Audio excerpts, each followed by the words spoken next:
Hello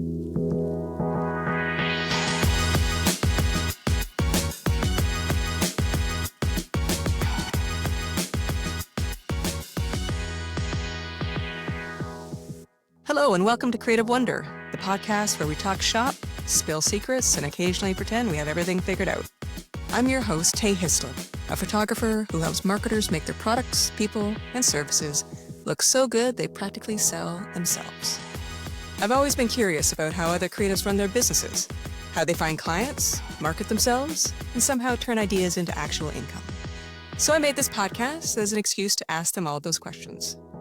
Each episode, I sit down with creative professionals to dig into their marketing strategies, how they use photography, and the real story behind how they got to where they are. And if you're a creative professional with a great story, interesting marketing ideas, or a business journey people should hear about, I'd love to connect. There's a good chance you should be on the show. All right, let's get into it. Hey, Lauren, how's it going? I'm good, thanks. How are you? Not bad, not bad. Glad I could steal you away from your job to chat a little bit about what you do. Yeah, Sorry, happy to chat.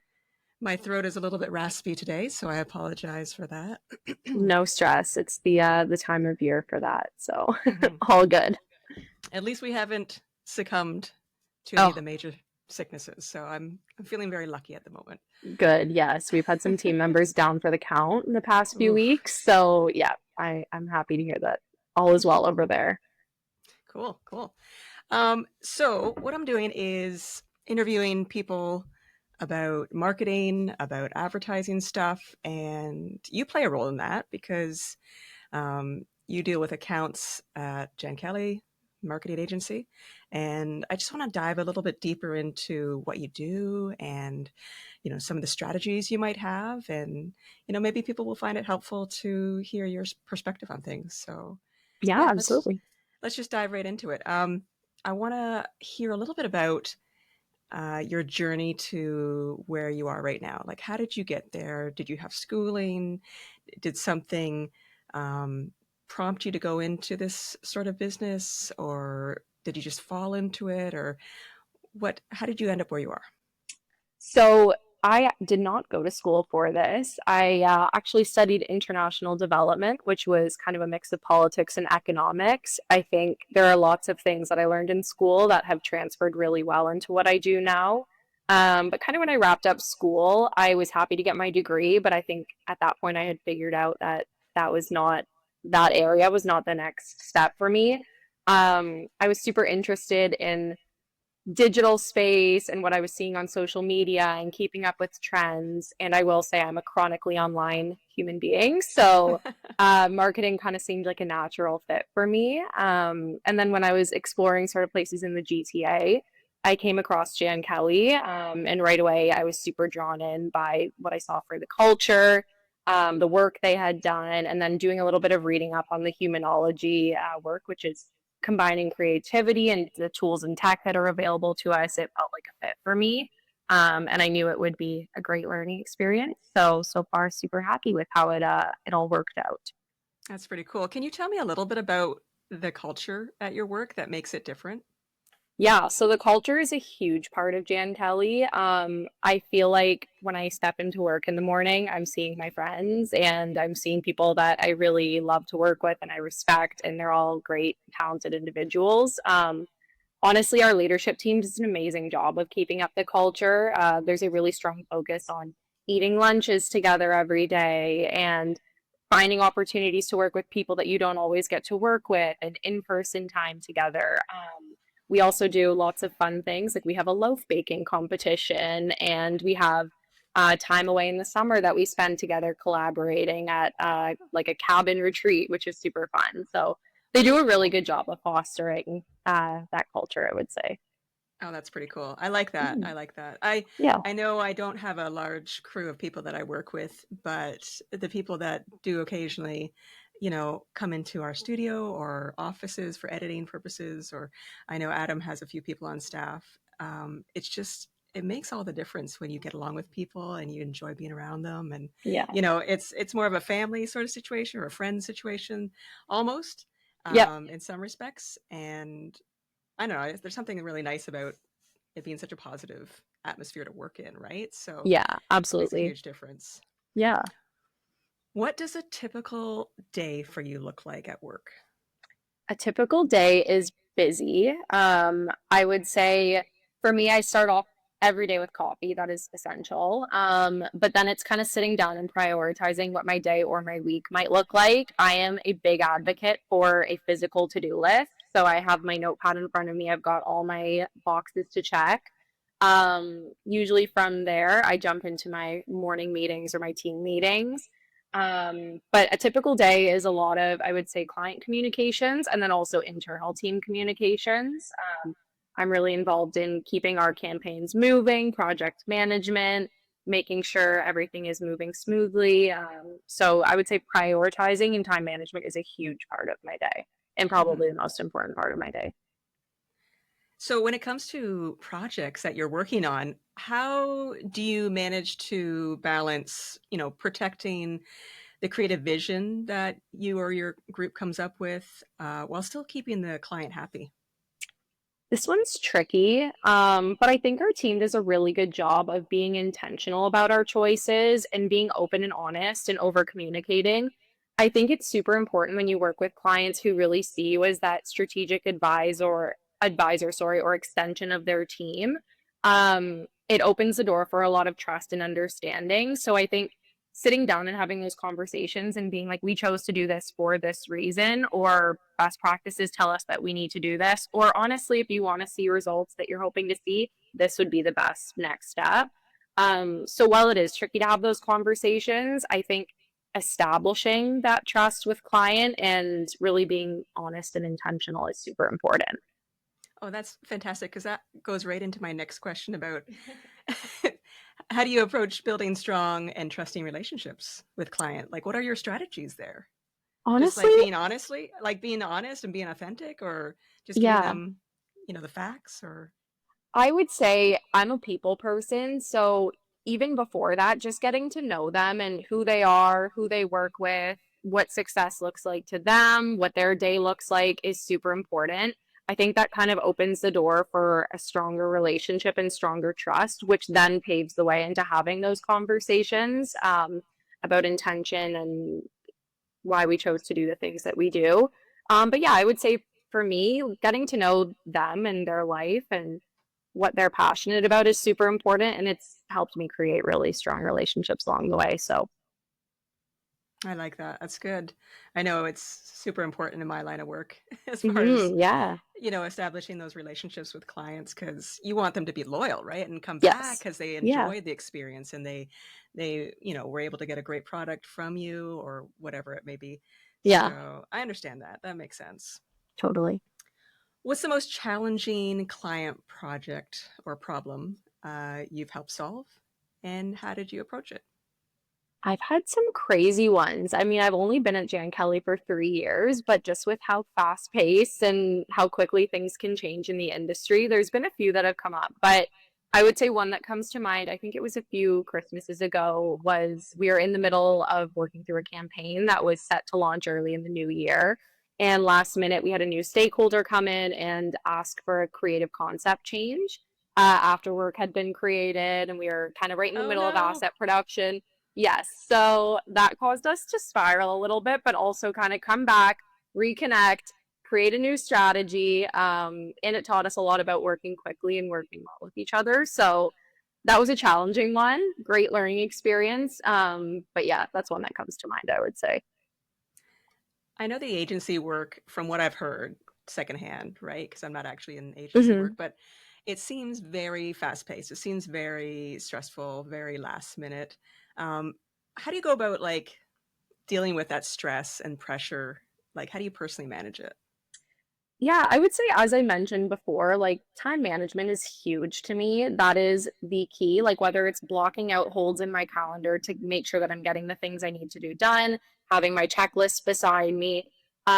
When things start to feel super fast paced and maybe overwhelming, I'm a huge advocate for taking a short break. I'll use my lunch, I'll go for walks outside, even in the winter, just to clear my head and kind of get fresh air and reset a little bit. So I would say, yeah, I'm a big advocate for kind of those wellness moments and self-care moments. But then also being organized and making sure I have my day set up well is super important. Sounds like you're a very organized person, and I love that. It's definitely key for this role. It is an important trait, I would say. So, what does a win look like for you that maybe other people wouldn't recognize from outside of your perspective? I feel like anyone in marketing would say a first round approval with no notes because that is just like the ultimate, and in your world too, that is like the ultimate win. Yeah. But I think going beyond that a little bit is I think people, especially in the digital space, only see the finished product when they're on Instagram, on LinkedIn, wherever it is. But we know behind the scenes like how many months, years, how much planning, strategy went into things. So for me, since my role is being there at the very beginning from the first briefing call to making sure it gets live and then being part of those reporting calls after, seeing the work that I've done come to life is always exciting. It's always such a great sigh of relief. And then it adds to it even more when clients super happy and you're bringing in great results. But I think just seeing something that you worked so hard on for so long come to life is huge. What is the most satisfying campaign you've ever worked on? And why did it stand out for you? We did one recently, actually, that comes to mind. It was for a US based flooring company, and the creative we did was, I think, some of our team's best work. It was super smart, it was catchy, it was really visually engaging. We're still working on it right now, so I can't say too much, but I'm really excited to see how it fully comes to life and seeing it in market. Um, yeah, we were all super proud of that one. Oh, that's exciting. So, when does that come out? We're looking, I think it'll be in the new year. Yeah. It's going to be live. We're still working through finalizing assets right now. Hopefully, there aren't too many last minute changes from the client. Yes, fingers crossed. All right. So, here's a silly question for you. If you could ban one buzzword from your industry, what would it be? This one, I think my friends and family would have a better answer to this. It would be circle back because that has snuck into my vocab in all areas of my life. Um, so yeah, I think the people around me would probably say circle back, and I think for their sake, I would say that one too. Okay. What ad do you secretly love, even if it's cringy? Or it doesn't have to be, but what do you love Yeah, that? I don't know if it's cringy, but I've been loving all of the out of home activations I've been seeing lately. I think it's been really cool to see more traditional forms of marketing coming back into the focus and really making an impact. I saw one on LinkedIn last night that I really liked, and it was for Ralph Lauren, Ralph's Coffee. And they did a really cool kind of holiday market in London, and I saw pictures of it, and I was like, I want to go there. So big fan Nice. of the activations I've been seeing. I mean, I didn't even know Ralph Lauren did coffee, to be honest. So, I Yeah, mean, I don't know. Maybe I'm not on the right platforms to see it or whatever. I don't know. it looked very pretty. So, like going into the future, do you have any like wish lists of the kinds of projects you would want to work on? Right now, I'm super ingrained in the B2B building materials space. So I think eventually I'd love to kind of work with a B2C business model client. I think that industry is super cool because they have really fast buying cycles and you can really have the opportunity to do some bold creative and push boundaries. And I think it also really taps into trends and cultural moments we're seeing. So I would love to get into the B2C space at some point. That's pretty cool. Yeah, I imagine it would be a quicker season for campaigns in the B2C world. Oh yeah. Yeah, even what you see on TikTok, Instagram, everywhere, it's like for one week something's the hot new thing and then the next it's something else. So, very fast paced but cool for sure. So, are you seeing any trends in, like you mentioned trends earlier, but Mhm. are you seeing any that you really like?